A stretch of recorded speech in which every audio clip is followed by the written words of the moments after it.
Thank you for joining another wonderful episode of Success Innovation. Today's episode is called A Merge, a Mastermind. In this episode, I have the great pleasure of speaking via a virtual platform to a fantastic individual.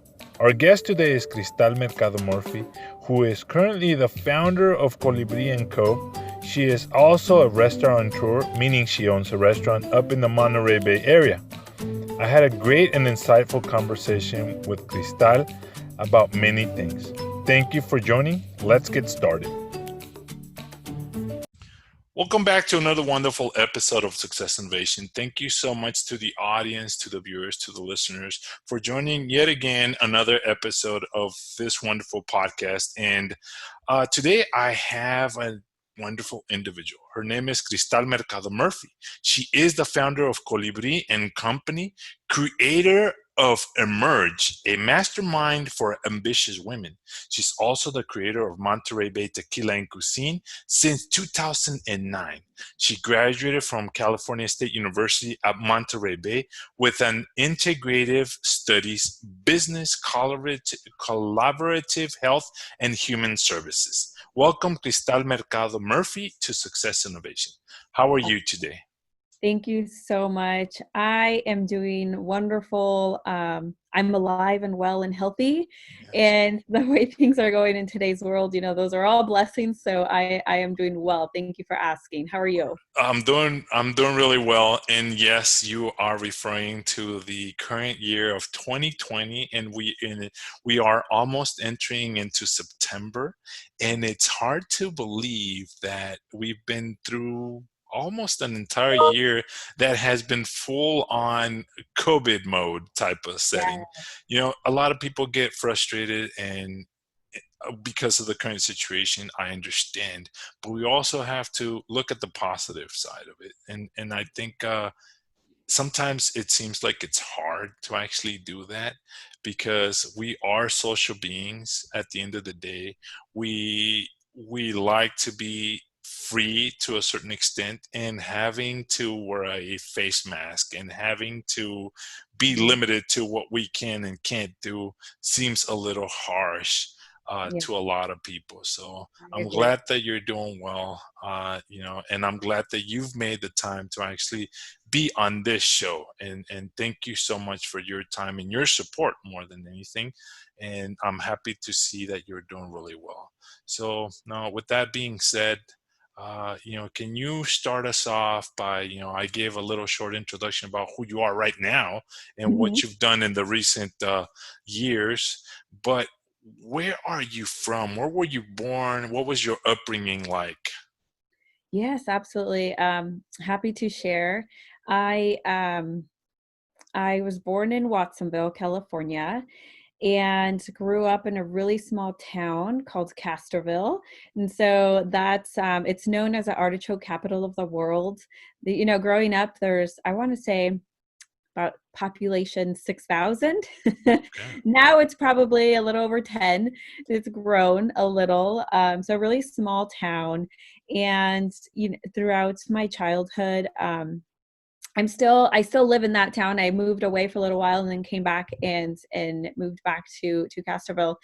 My parents are from Zacatecas, Mexico, and they actually met in Tijuana. So they're both born in the same town in Zacatecas and Fresnillo. And it's just a small world. They are both born there, but didn't meet until they made their way for different reasons to Tijuana. And Tijuana is very near and dear to my heart because we've spent, a lot of my childhood was spent there visiting family. And so my parents met there at a young age of about 16. And they've been together really ever since. They came to the United States in their early 20s. And when they came to the U.S., they already had three children with them. Okay. And they were young. And then one of my brothers and I were born here in the U.S. So I'm the youngest between my parents. I'm the youngest of 5. We'll probably get into that a little later when I say between my parents. I have other siblings as well. But I am the youngest of 5, and my siblings are quite a bit older than I. So growing up, I had about two sets of parents is what it felt like. Okay. So growing up, I always felt very, very supported, um, which is a really, really big reason why I've done what I've been able to do. Much credit goes out to my siblings for what they sacrificed and what they were able to provide to me as I was growing up. Because when I was growing up, most of them were already out of the house and married with their own kids. And so they were able to always provide me with what I needed whenever my parents could not. So I am just super thankful that, I had the family structure that I had as a child. But that gives you a little background of my parents, where they're from. When they came to the US, in California, my father came first, and he met up with one of my mother's stepbrothers, in Carmel Valley. And so he found work there, and then eventually ended up moving to Castroville, followed, the field work at the time. So he was an ag. So they ended up, in Castroville. And then eventually my mom came over to the US. And then at that time, they were in the small little town Castroville. And I love the little town. So that gives you a little background kind of where I came from, my roots, and I obviously love the town because I'm still living there. But I've just always been a big fan of the community that I'm from. And I went to school in the area, stayed local, and have big plans for this town of mine. What's the most memorable moment in your childhood that you can recall at this Oh, point? yes. The most memorable is probably when all of my siblings left. Oh, wow. Okay. Because Okay. it came kind of unexpectedly. Okay. So my oldest brother is about 15 years older than I am. Okay. And then my sister, 14, and then 13, and then 8, as far as the age difference. But one of my older sister, she got married and left the house, which that was expected because she let us know it was happening. So I knew of that. But then all of a sudden I had three siblings that left, like back to back to back, because one of my siblings ended up going to San Diego State University. And at the time I want to say 10. So it's a very vivid memory because all of a sudden we were this big family. And then, my brother left to school, and then my oldest brother left with him, to go move to San Diego. And then my sister decided to leave too. And so she ended up leaving as well. So it's memorable because at that age, at 10 years old, it was like my world just, got up and left. And then it was just me and my parents, which was fine. But it took a while for me to make that adjustment of, wow, okay, now it's just me and my parents, when it used to be me and all my siblings. So that was that's just a vivid memory that I have, because after that then came the time to go and travel and visit with them in Southern California, which also meant then taking the trips over to, Tijuana. And so, after the hard, fact that, okay, they're moving on, it was also a beautiful thing later, as I got used to that adjustment, because it meant that we were going to go on a road trip and visit the family, but it also meant that we were going to go to Tijuana and keep visiting more family, which was always a great time for me because of all the cousins and of all the, seeing all the aunts and uncles.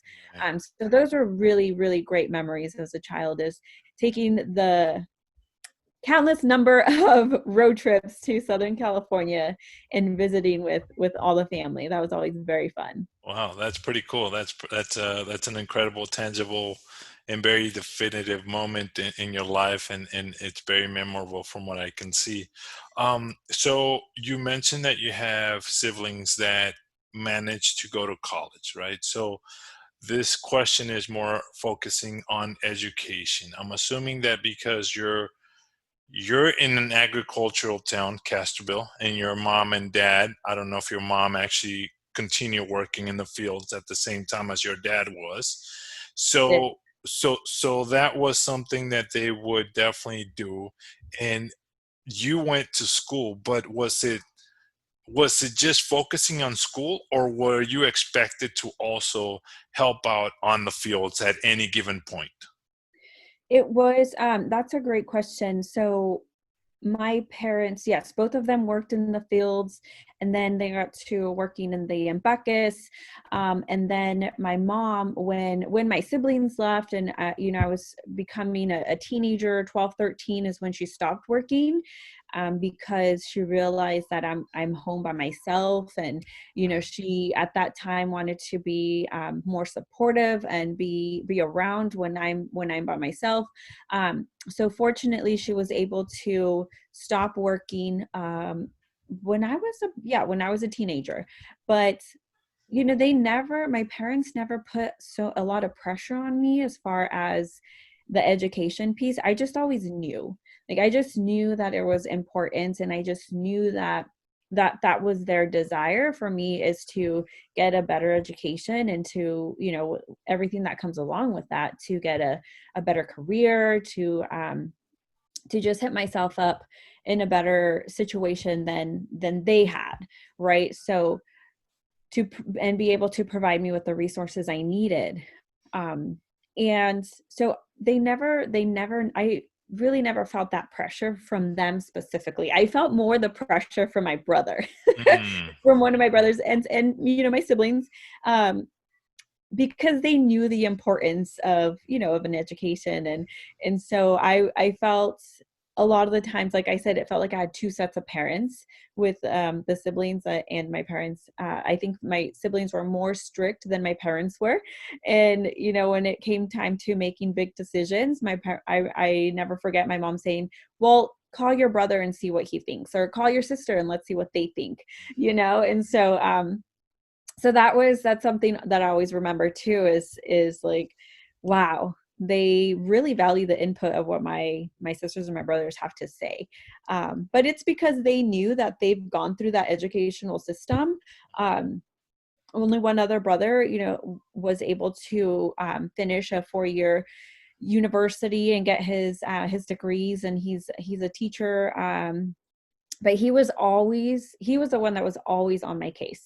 He would, because they were all gone at the time, they weren't home with me anymore, so he made it a point to call me almost every day and tell me, hey Mija, what are you doing? And I said, oh, I just got home from practice, or from school.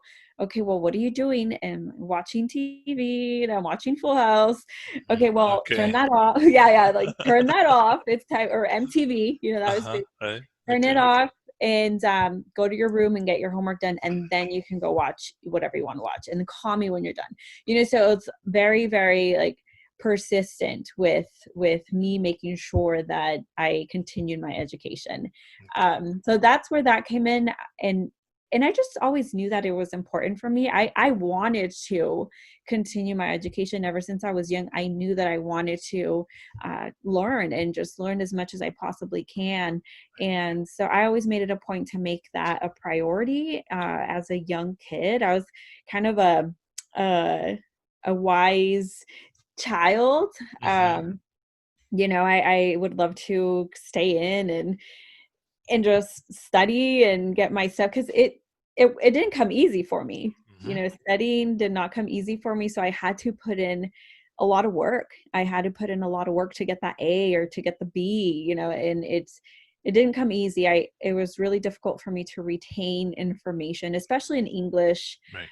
And so I So worked. was English your first language or second language? You mentioned English. Was just the class, or was it the actual English language in its entirety was a little bit more difficult?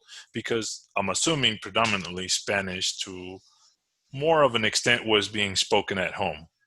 Yes, absolutely. It was Spanish at home with mom and dad, Okay. and English at school and with Mhm. friends Right. mostly. I learned Spanish first, so I went into kindergarten. I think I was more fluent in Spanish than English. Okay. And once I got into kindergarten, I picked up the English.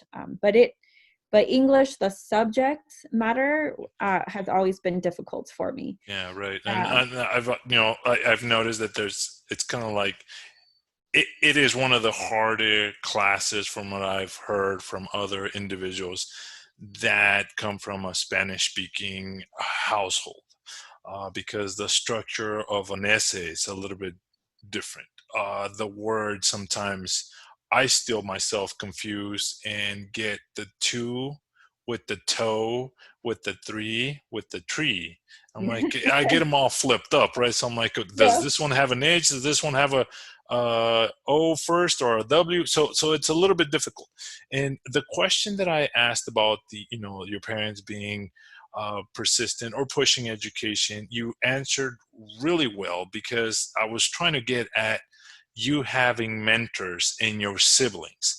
What that means is that even though your parents, because I'm assuming your parents had an education of a lower level from coming from Mexico, and they deferred to your siblings mainly because your siblings were doing it and had experienced it. As you mentioned, they've experienced the college or the higher education in high school, and they had that experience. So it was very savvy from your parents. And this is where I want the audience to really capture this and to pay attention, because if you ask a question to a person that has not experienced that situation, they will only give you a guess. Yeah, Whereas the person that's living it or has gone through it, they would give you a better formulated response, which absolutely. will get you to whatever point you need faster.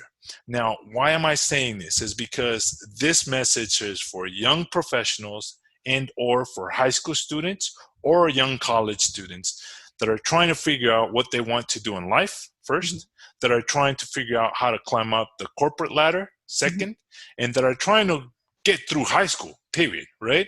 So if you go ask an individual that is your peer, your same age, they're only going to give you a response limited to whatever is real for them at that point. Whereas if you go to an adult, older individual, or maybe it could be your peer but has more experience and has gone through that situation, they're going to give you a better rundown of what you actually need to do. And Yes, I'm just breaking down what happened to you, because that's why your siblings were being deferred to by your parents to give you advice as far as college goes. yes, That and is, for my siblings to give my parents advice yes, as I'm going through that process with them no yes. longer in the picture in the Right, household. right, Yes, exactly. Yeah. absolutely. So now we get to high school, and you're being molded and pushed and mentored by your brother who's off to college, and your older siblings that are have possibly seen the benefit of pursuing an education. Because as I've said in other episodes, for Latinos, minorities, blacks, a lot of influencers nowadays are saying college is overrated. College is not worth it because you're going to incur a lot of debt. I disagree with that. And this is why. Yes, college has become more expensive over the years, but listen to this. College and the pursuit of an education will open and allow you a key to open so many more doors and Mhm. possibilities. It'll give you a way to further network and to build yourself up and expose yourself to so many different things, Mhm. regardless of what major or career you pursue. Mhm. And here's my question to you.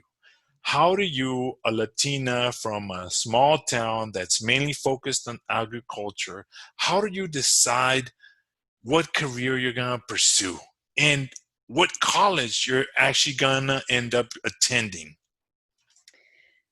Such such good question. I'm still trying to figure out what I want to do when I grow up. Mhm. But here's what I have to say about that is I wanted to do all the things. Um, I would constantly change what I wanted to do when I was in high school. It went from, I mean, from an astronaut to a teacher to a club owner to a radio entertainment host to a business owner to so many different things that it was really difficult to decide in that moment what I wanted to do and try to figure it out at that young age.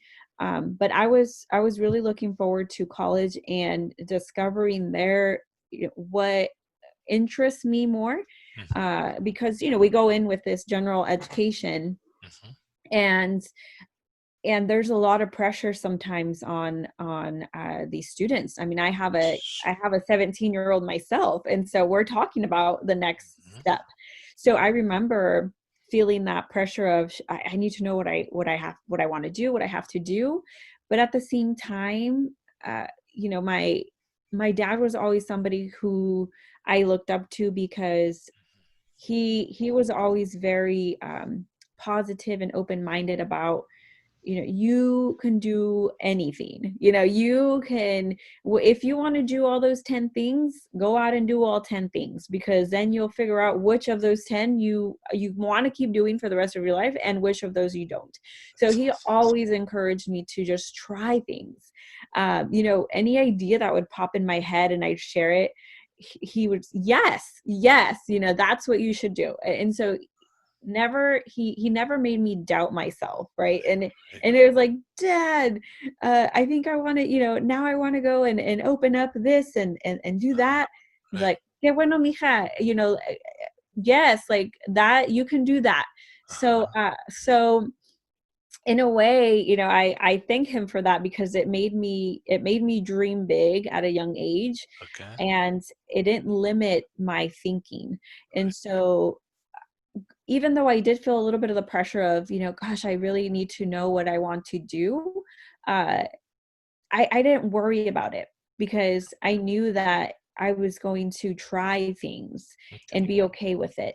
I did at a young age know that I wanted to work with people and to work in somehow producing and creating whatever that meant to me at the time. But I always knew that I wanted to put things together. So events and Mhm. bring people together. Like I always knew that that was something I was going to do. How, I wasn't sure, but I just knew that there was something out there for me in that space. Okay. Um, So finally, and you decide to go to Monterey Bay, and then you're there, and you go into the business course. And how was it going from the small town into the college life? Now, I'm assuming you moved and you were not necessarily commuting and living at home. So you moved to wherever the college was. So how was that transition for you? Okay, so this was a Yeah. very big transition. Yeah. Let me tell you why. So after high school, I went to a trip to go visit the school in San Diego. Mm, So I was up in the air whether it was going to be San Diego State, San Francisco, UC Davis, but at the time I had my boyfriend, now my husband. We both had decided that we wanted to do San Diego State, and I had family there, so it felt good. It felt like that's where we needed to be. But 2 weeks before moving to San Diego, I found out that I was going to have a baby. okay. So that changed things. And my parents, they're, bless their soul, they are just they I've been blessed with some wonderful parents. Uh, I was scared to tell them, of Hmm. course. Hmm. I Yeah. was more scared to tell my brothers, Right. Okay. And, and, but and let me stop you right there. And I think, I don't know you. I mean, I don't know you personally, and yeah, we met through LinkedIn, but right. this is why I think you were scared. You were afraid of what they would say because you did not want to disappoint them. You were the small, young Latina, the last one at home. And you're like, oh my God, I've heard Yes. other girls get pregnant and their mom and dad go berserk and they throw Uh, them out or they yell and they throw a fit. So yeah. now we're getting back to your case. Your brothers, you're afraid of what they're going to say because they're like, we've been watching over you, we've been mentoring you, we've been telling you what to do, and here you go, sales con tu domingo siete. So It this was is all going through your mind, right? So what right. You are what so actually right happens? on. You are so right on about the disappointment piece. Um, oh my gosh, it's just okay. It's so vivid in my mind. So here I am, right, going to a trip, another trip down south to University San to visit Diego. or something, right? Yes, and I'm going with my parents. I'm in the back seat, my brain nonstop thinking, oh my gosh. I had an idea. I knew at that time that I was pregnant. Okay. And so we're driving, right? My dad's driving, my mom's talking, they're in the front seat, and all of a sudden my mom, she says out loud, "Oh, mira una luna llena, alguien está embarazada." And I'm like, that's it. There it is. Oh, okay. Now I There's gotta the tell them this confirmation. is my opportunity. Yeah, that'll be me. Yep, that's me, mom. So in Oh my wow. head, I'm just like, wow, if the like way for like what a way for the universe to just confirm what is happening in my life, right? Wow. So I don't say Okay. anything. I just let it sink in. Yeah. And I go to San Diego, and we are looking for apartments and all the things. Like I'm ready to be there in 2 weeks. Oh. So So you already accepted San Diego State. You were yes, already going to move over to San Diego. And by the way, I'm in San Diego. And so I know San Diego State very well. I know where it's at. So I'm like, wow. Okay. So you're just about to move into yes. this area. Mhm. Oh, okay. I'm about to So, go meet. I had spoken with a friend who was at UC San Diego, and okay. her and I were going to get an apartment together. Hmm. And so I was gonna go out to do some apartment searching. And on the way there, we get to LA. That's our first stop. We go to Atia's house, and we say hi. And as soon as I got out of the car, I called my boyfriend, and I said, "Hey, I just want to tell you that basically my mom confirmed for me." And I told him over the phone, and I told him, just I haven't tested or gotten a pregnancy test, but I know. And Hmm. so he was like, "Wow, okay, all right. Well, when you get back, we'll figure it out." And I said, "Okay." So I left it at that. When I came back, I got the news that, yes, I went to the doctor and got confirmation I was pregnant. And so this was also news to, my husband's family. They're also expecting him to go to San Diego State in 2 weeks. And so we broke the news, and again, my parents, the wonderful saints that they are, at the time, my dad said, "Oh wow, this," my mom stayed a little quiet when I made the announcement, but my dad, Hmm. he just looked at me, and he started crying, and he said, "Cristal, I prayed so hard for God to not have you go so far. And if this is how he's going to answer my prayer, come here." And he gave me a hug, and we were crying. Wow.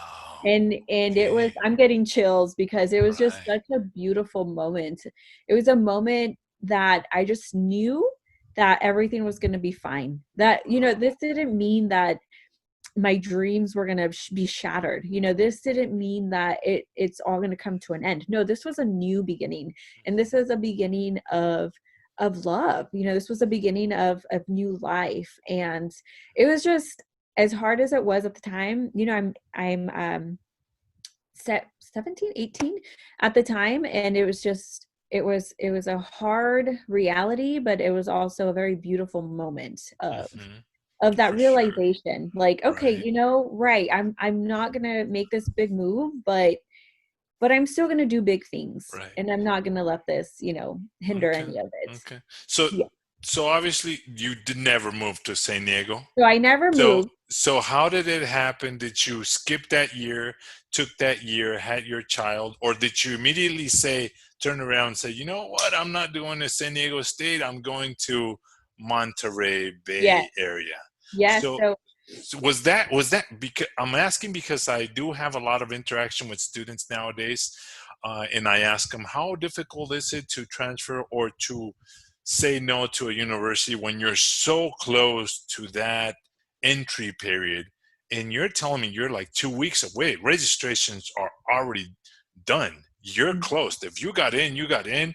And if you said yes to a college, you can't turn around and say yes to another college. Was that possible for you at It that was. time? Yes. So it was definitely possible. Okay.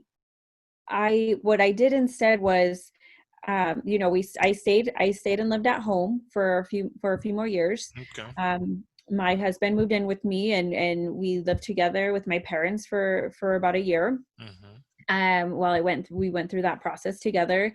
And what I did was enroll in junior college. So I went and enrolled in junior college, which was super easy. Mm-hmm. And now I remember saying, oh, I'm never going to go to a junior college, I'm just going to go straight to a university. Never say never. But it was the best thing at the time. So I both my husband and I enrolled into our local community college. Mm-hmm. I never stopped going to school from the moment I found out I was pregnant to the day I delivered my son. I actually missed one class, and that was it. I was doing a night, so I was working full time and then going to school part time, going to night classes at the community college. And people didn't realize that I was even pregnant. Like Wow. I missed one night class, and then I came back the following week. There was a couple friends I had in the class, and we were talking about, oh, my baby's here, and they're like, you had a baby? We had no idea you were even pregnant. I'm like, yeah. And so it just, if anything, it motivated me more to make sure that I finished what I knew I needed to finish, and to continue on with everything that I still wanted to do. Okay, fantastic. And so you managed to graduate from community college, moved on to CSU Monterey Bay. You graduated from there, and then you started Colibri and Company. How does that come about? And what So is Colibri and Company focusing on? yes. Yes, after college, I went through, multiple series of jobs. Like I was doing, it took me 9 years to get my college education done. It took Okay. my husband 7. And so what we did was, I was working full time, did the school part time, and then he was working part time, did the school full time, and then we kind of flopped roles. When he graduated, I then did school full time, worked part time. And after I graduated, I received a job at it's an organization called the Panetta Institute. And so I was still on campus because this institute was placed on campus.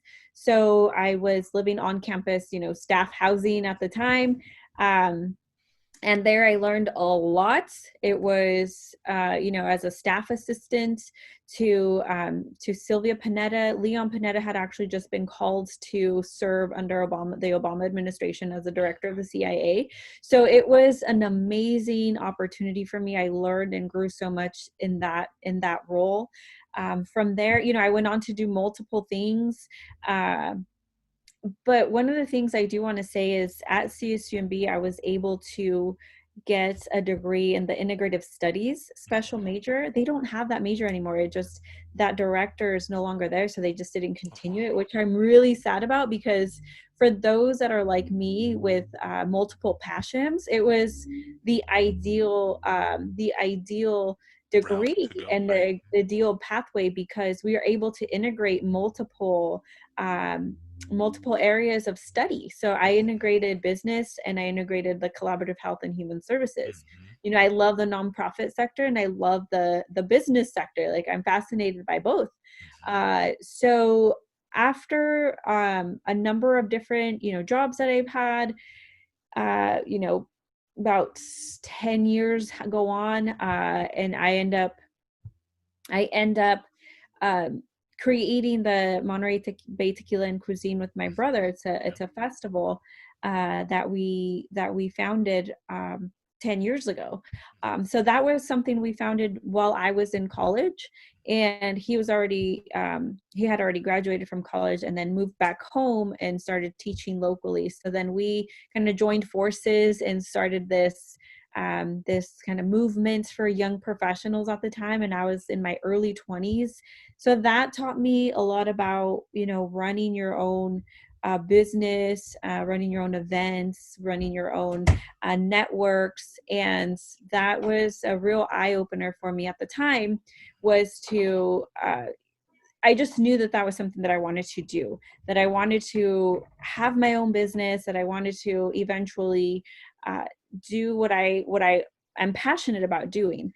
So Colibri Co actually has been about 2 years in the making. So it's fairly new, but finally I was able to kind of integrate again all of my strengths that I kind of learned as I've been working all these different jobs and careers, integrating everything, that I know, my strengths, and finally have figured out a way to integrate all my skills to create something that I am very passionate about, which is Colibri Co.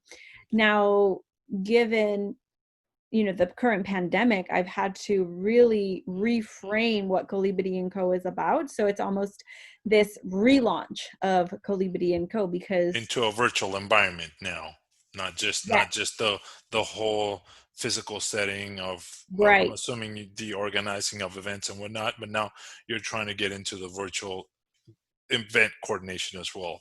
Yes, Yeah. yes. Okay. So Okay. exactly. So in January, I had just launched, Colibri and Co, and it was event focused Hmm. as an event consultant. And then come March, I am reframing it and have completely um, changed what the mission is and what it's about, but Okay. it's taken several months to figure that out. And so I've had to do a lot of digging into, okay, well, how do I adapt to this new world that we're living in, and how can I still be of service to others?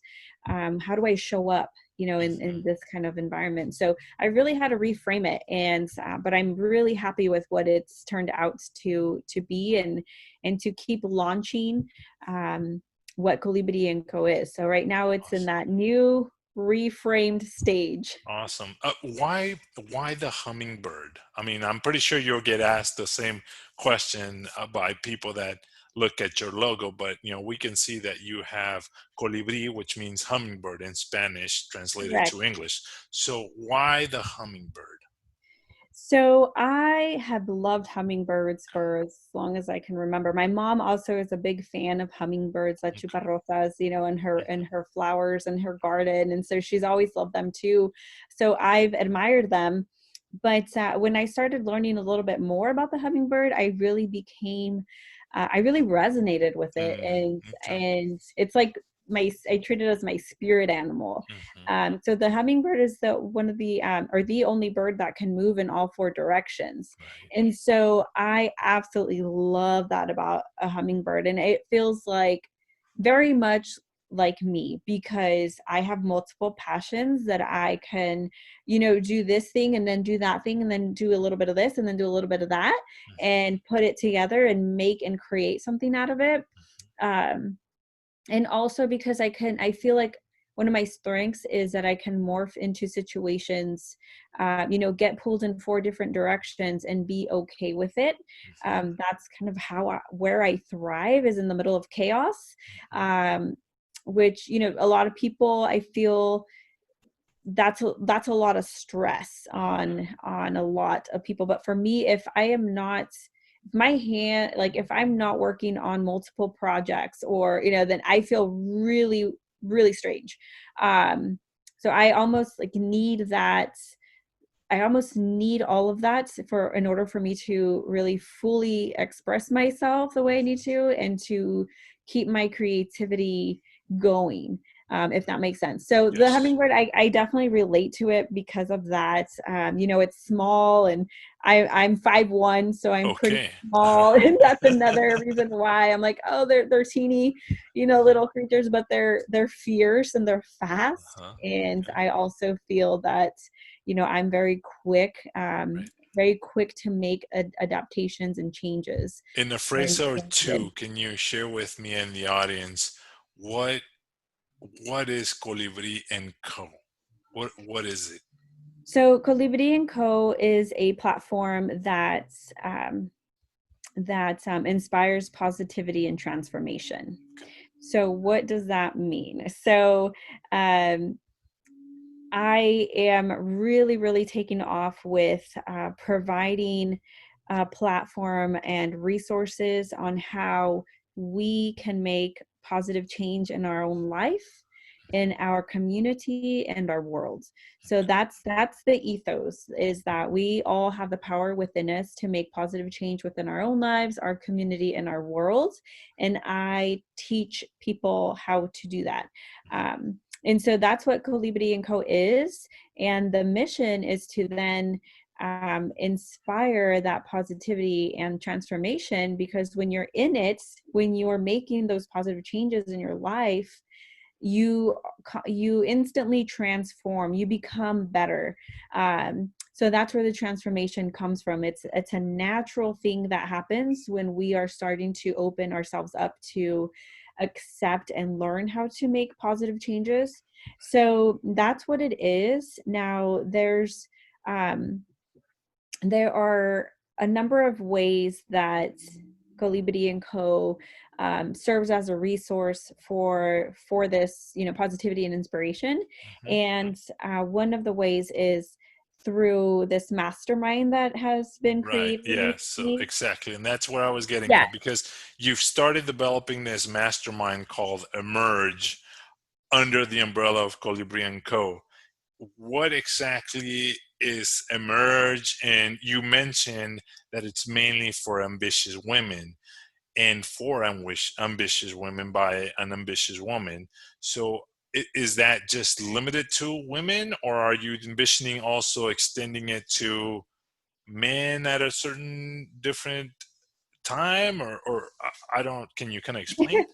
Sure. Yes. So before the pandemic hit, I was actually looking for a Mhm. mastermind to be a part of, Yes. um, and I couldn't find one. So locally, right? There's plenty if travel. There's one in LA that I had an eye on, Hmm. but I'm like, why am I going to travel so far? To Hmm. so I started asking around. Hey, do you know of one? Or I started asking my friends and my colleagues, and I learned of one which was an elite group for men. And Hmm. so, but what I learned about that group was it sounded phenomenal. It Hmm. was like, wow, that's amazing. Like these men get together, and I got kind of the rundown of how it was run. Right. But obviously, I can't be a part of that mastermind group It's for only obvious it's reasons. male dominated, male Right, exclusive type right. of thing. But Um, I just something came to my mind before yes, we go on. Mastermind. Some of the audience might be listening to this, and this is one of the first times that they've actually heard mastermind. I yes. mean, what is a mastermind group? Can you kind Okay. of share with me and the Yes, audience what of that course. really means? Yes, so a mastermind group is formed to create a safe space for individuals to come together and brainstorm with one another, share resources with one another, support each other with the goals. So it's typically very goal driven. So it's a space for members to come together and freely express themselves and their goals and their ambitions, and together as a group you brainstorm and you support, and the biggest thing here is you hold each other accountable, Hmm. because we all, some of us have some really big goals, and most of us think about it on a daily basis, but there's no action behind that. Right. So when you get with a group of like-minded people, and hold each other accountable, the action becomes a reality. And Right. so it's a way for each member to really help each other in that direction, and to celebrate each other's wins, and to support each other when it gets tough. But more than anything, to be there, and to make sure that we do what we say we want to do. By the time that And, you actually say that you want to do to achieve your goal. And here's where I'm trying to also highlight to the audience. And you could definitely say, oh well, I have a group of friends that I already do that with. And you're like, well, yeah, but those friends are not necessarily successful, and it's your inner circle of friends and you feel comfortable with them, but they're not necessarily holding you accountable if you don't go through with any of that. Here's the other caveat: some of those masterminds that you're talking about are exclusive because there's a cost to them. And mhm, there's individuals that actually run those because they put the time and effort to have a schedule and to bring in possibly some speakers from external locations that maybe you don't really have access. So they have to charge in order for those speaking fees to be covered by that. mhm, Now, the individuals might say, well, I don't really want to pay for a mastermind. I can just go ahead and gather myself with a group of, like-minded individuals, as you said. But then who's going to actually be accountable for running and mhm. preparing and being part of this? And so is that why you decided to go ahead and start being that lead person? And hence you brought it under the umbrella of Colibri Co. And that's why you have a fee for this service as well. Is that Yes, correct? that's correct. And I will say, if you already have a circle of friends who, you go to, that's great. That really is. And a lot of the times we tend to do that, but we stay comfortable. Hmm. Um, and so I always encourage people to meet new people, and to network, and to really take the opportunities to get to know other individuals who are doing similar things that they want to do, who are in a position that they see themselves in the near future. So if that's not part of that close friend group, then I would suggest to reach out to other individuals who they aspire to be, or to be like, or to be in that industry, because I can really do some great things for that individual. But yes, to answer your question, that's exactly why I started Emerge Mastermind, was because one, it was like out of necessity for me. Before the pandemic, and with the way that Colibri Co was previously shaped, was I was going to do women's retreats, and I was going to focus on events that are great for our well-being. And I was kind of holding off to do any kind of virtual events because it wasn't my comfort spot, right? Like, I had never done it before, and so I was hesitant on trying it. But then I'm like, no, this is what I'm all about, is trying these new things. Hmm. So, Right. but then I all of a sudden felt this sense of urgency to start this group, because especially now, feeling so disconnected, I think that now is a perfect opportunity to host something like this, because there's a lot of people out there that need a group that they can that can hold them accountable, and that can just be a support system for them during these difficult times. Right. And just like how I said earlier about my story, having a child at a young age, that didn't stop me. So going through a pandemic is not going to stop me either. And I know that there's other women out there that are feeling the same way. Like, how can I still thrive even during these very uncertain times? Right. And Right. it's really hard to do this on your own.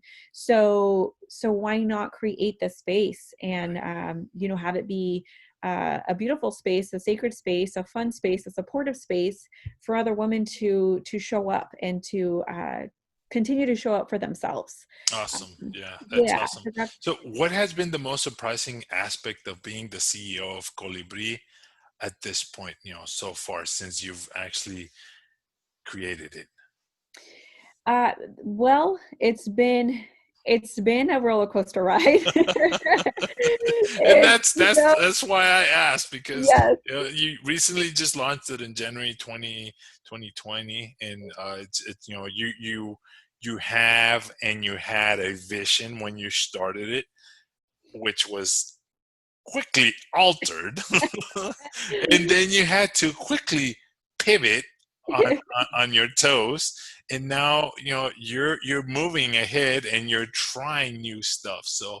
So there must be some obstacles. Obviously, the for sure. virtual, the going online version that you kind of have passed on. And but what is it? What has what what's the best part about being the CEO of something that you've created so far? I think is what you said, created. So I love creating. So I love having that download of an idea Hmm. and then becoming so obsessed with it Yeah, that you start journaling about it, and yeah. you get so obsessive, that it feels real even though it's only a thought.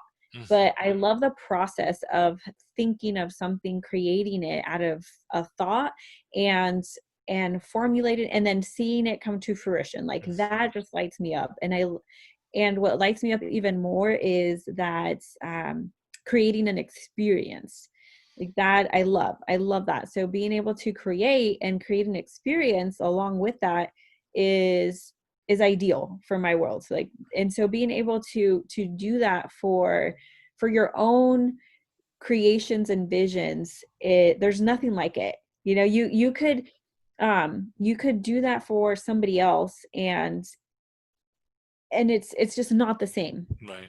I It's mean, not you're the gonna same. get that fulfillment because you helped build it, but ultimately, Yes. it's not something that it's yours to actually mold and keep and be proud, because And it's not something that you own. You mentioned some key aspects. You mentioned thinking of the idea, writing down the idea, which is the journaling part, acting on the idea, and then going through with the idea. Some people stop at the thinking of the idea. And we all have ideas, and then our subconscious or our fear of failure stop us from actually going to actually write it down, and Hmm. then following through with some sort of action plan, and Hmm. then following through with pursuing it and physically doing it. I want the audience, and I break it down like this because this is the process of how things actually become a reality. If you see it in your mind, that's the idea. If Hmm. you write it down, then you're more committed to the idea. If you actually start taking actions, even by going on the internet on how to open up a business, what type of licenses do I need, it becomes a little more realistic. And then taking action on the idea, building it. If you fail, if you don't do it, so be it. If it Hmm. doesn't work out, then you failed, but hopefully you failed quick and you Yes. move on to the next thing. That's Yes. one of the things that I keep on stressing to young individuals, to my own children, to do something, to take action and not be afraid of actually jumping and waddling in the water, for say. Yes. That's kind of, Yeah, I love that. And that's something we will cover in the mastermind yeah. is is fear. That comes up so often. And I think, and since I was young, a little girl, like, again, I always try things. And so the more you try, even if we fail, right? It's only a fail if we don't learn from it. So I Hmm. always say fail forward and fail often, Hmm. because Right. if Yeah. we don't, then there's there's just so much regret, Yeah. or the what Right. ifs. But Yeah. if we try, and even if we're trying, even though we're scared, like the fear doesn't go away. It's a natural thing to feel. It's a natural emotion to feel. Um, Nobody is ever 1,000% fearless. People are scared. It's a natural thing. And so I say, do the scary thing, even though you're scared. Do it scared, because the beautiful thing is on the other side, whether it works or it doesn't work, the experience and the growth you gain from trying, It's immense. that is what's It's priceless. huge. It's huge. Yes. And that's what's Right. going to teach you the Yeah. next time around. And Right. then it only get, you only Right. build and build and build off of that. Yeah. So I'm all about failing, and I know fail, and Right. and but I wanted to say that what's helped me, and something else that I love about being a CEO, is that I don't do it by myself. I Mm-hmm. have two coaches right now that I'm working with who have Awesome. coached me through, Awesome. and have been holding me accountable. So I have a transformational coach that I work with. So for me personally, and I have a, business strategist coach that I work with, and they're amazing human beings. And I mean, I would not be able to do this on my own. Mm-hmm. That's something I've learned, is to reach out, stick your neck out, ask for help, Mm-hmm. because doing it alone is so difficult. It's Mm-hmm. so difficult. And that's where, the thinking becomes a thought, and then you stop because you don't know the next step. You don't, but if you have somebody that guides you, who's been through that, Right. who has resources, who can share with you, and that makes all the difference. And It that's really where does. we go back to the mentoring part. Somebody that's actually experienced it or has done it, and they can share that insight with you, so they can kind of, to a certain extent, hold your hand and walk you through some of the Mhm. steps. That's amazing. Congratulations on taking that up. So, uh, what are the next steps for Crystal Mercado Murphy? You are the CEO for Colibri Co. You created and recently launched a mastermind course. You have been able to transform and function in a very difficult situation during this pandemic. To me, you are a successful individual at this point. But what is the next step for you? There's so much. I think the next step is, the mastermind is one thing, one pillar, right, of Colibri and Co. I'm also working on, apparel and accessories with positive messaging to Okay. spark more joy and, smiles in people's lives. There's also an ambassador program that I'm going to launch, as another pillar of Colibri and Co. And I'm really excited about this one because I am going to focus on other people. I'm going to Mhm. focus, similar to what you're doing here, I'm Okay. going to focus on other individuals who are doing positive things in their communities, and how their, personal lives is kind of spilling over to what they do for work and or for their community. So I really want to highlight them, as an ambassador of Colibri and Co. And just, align myself with individuals that are like-minded, because I feel I cannot do the mission of inspiring positivity and transformation by myself. Like, this is a movement. Like, I need an army of people who think the same way, and, who want to make that positive change. And so this ambassador program, I feel, is the way to really get momentum in the movement of showing up in the world, how we want to show up. And it and I want to do that because it allows other individuals to show up authentically as well. That's awesome. To show up, like, if she's, look at you, not so much as like, look at her, look at him, but more like, wow, I see myself, Right. in them and what they do, and I resonate. So that gives them reason to show up that way. And, so it's a beautiful effect. Right. And so Yeah. There's a that's saying. There's a saying that I've heard a couple, well, more than a couple of times. It goes like this. I hope I don't butcher it. It's, if you want to go fast, go alone. But if you want to go far, go together. yes. The more that I live, one day after day and month after month and year after year, it makes more sense, because if you want to really go fast, you tend to go alone, Mhm. but you're going to make a lot of mistakes. Whereas if you go together, you will have those checks and balances from other individuals, which will hinder you or inhibit you from going fast. But at the same time, will keep you from doing those huge mistakes that might be catastrophic in the long run.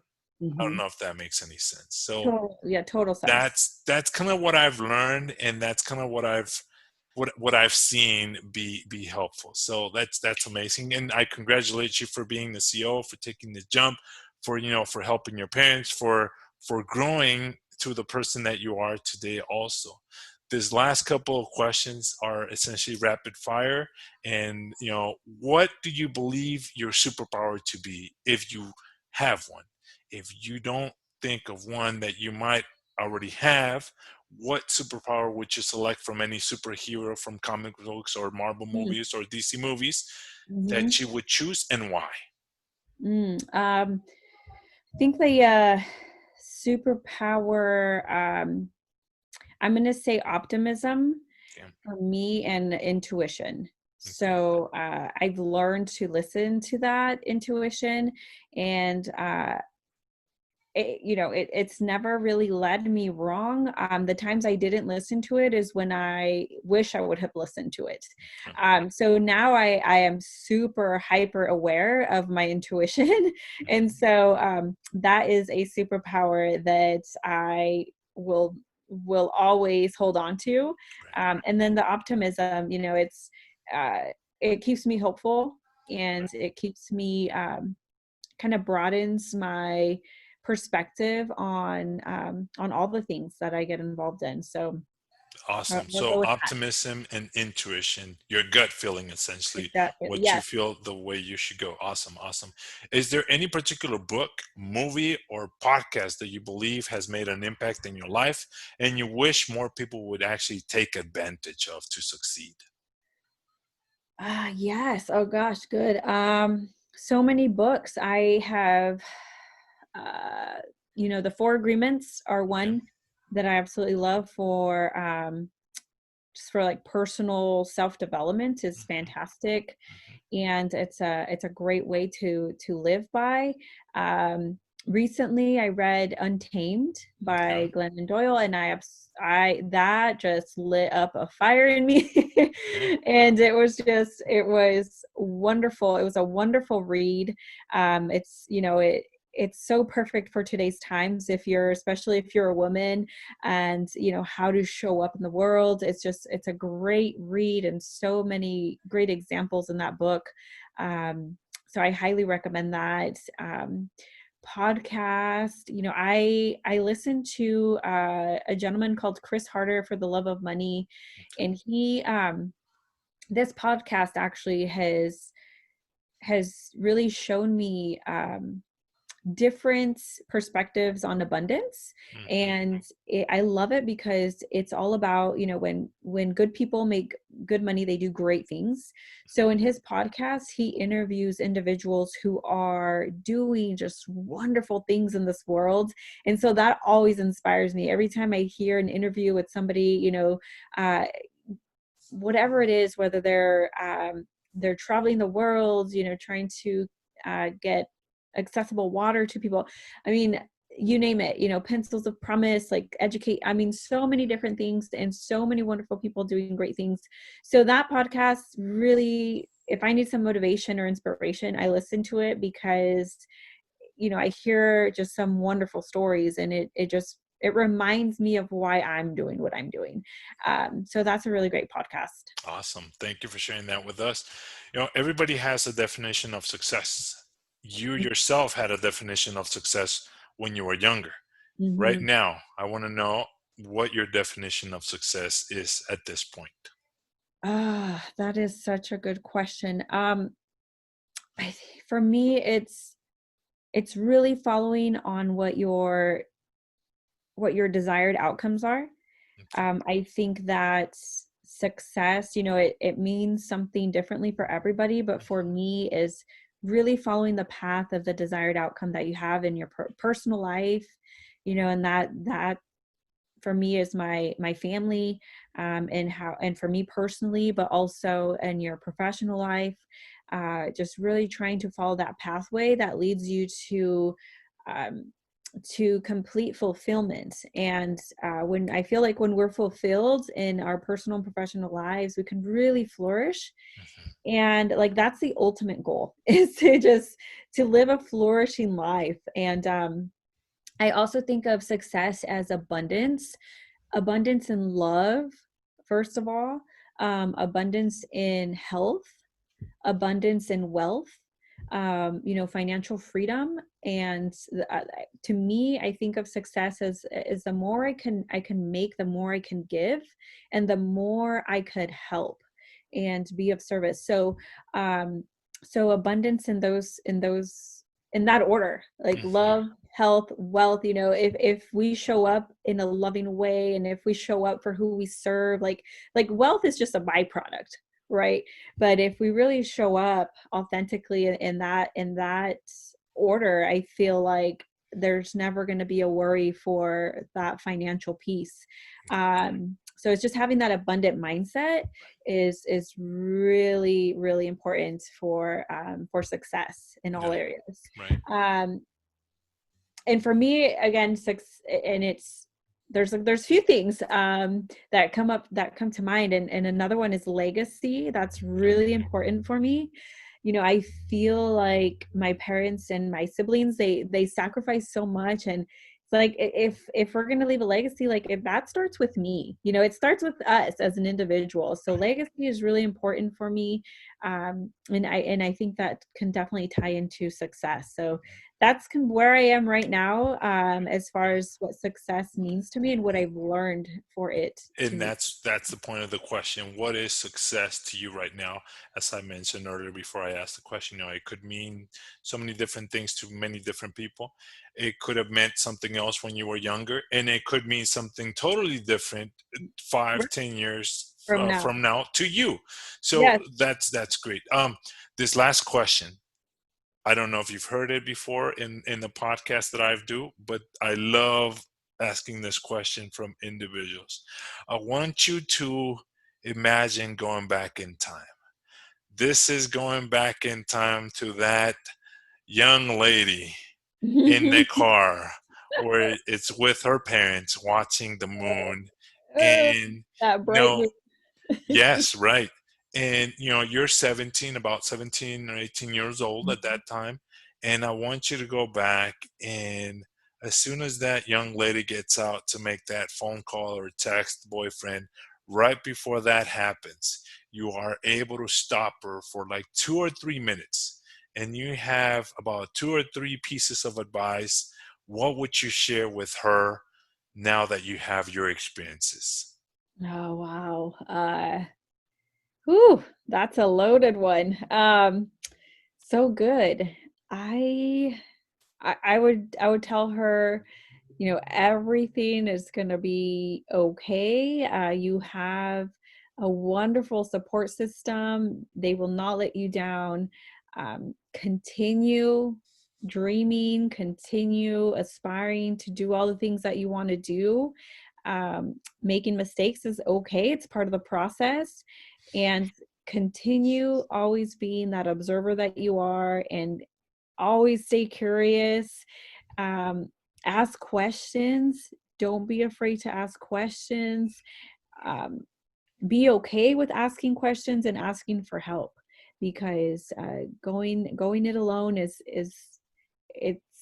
it's not needed. You can do things, you can do hard things, and you can do things with other people. Um, you know people will show up for you and be supportive, and you will be supportive of others as well. So just keep on with what you still want to do. There's nothing that's going to hold you back. It's only you that can hold yourself back. But get out of your way, get out of your own way, girl. You can do it. So get out of your way, ask questions, and ask for help. Those are incredible pieces of advice that you share with us and you would share with yourself. And obviously, I want to take the time to acknowledge you for a wonderful individual that you are, for the hard work that you've put in, for sharing your story with me and the audience, and for continuing to put yourself out there, looking and searching for that legacy to leave behind, and continue empowering people with positivity through Colibri Co, and being yourself, Cristal, and moving forward and helping individuals. To the audience, I want to say thank you so much for listening to another wonderful episode of Success Innovation. Thank you for joining me and the guest today for this wonderful episode. I will see you next time. This has been Lázaro Herrera for Success Innovation. Have a good day. Thank you, Lázaro. I appreciate it. Thank you for finishing another fantastic episode with Success Innovation. Today we learned so much more about Crystal Mercado Murphy and how she managed to succeed. She was born in a small farming town in Central California. Awesome story about her success as a young mother and wife. More importantly, she is a strong-willed woman who has a strong entrepreneurial tendency. It is motivating to see individuals so passionate about creating opportunities for women in the community. Her creation and promotion of the Emerge, a mastermind, is so powerful. Thank you, Crystal Mercado Murphy, for your time and conversation with me. This has been Lázaro Herrera for Success Innovation. Thank you very much. I'll see you next time. Bye-bye.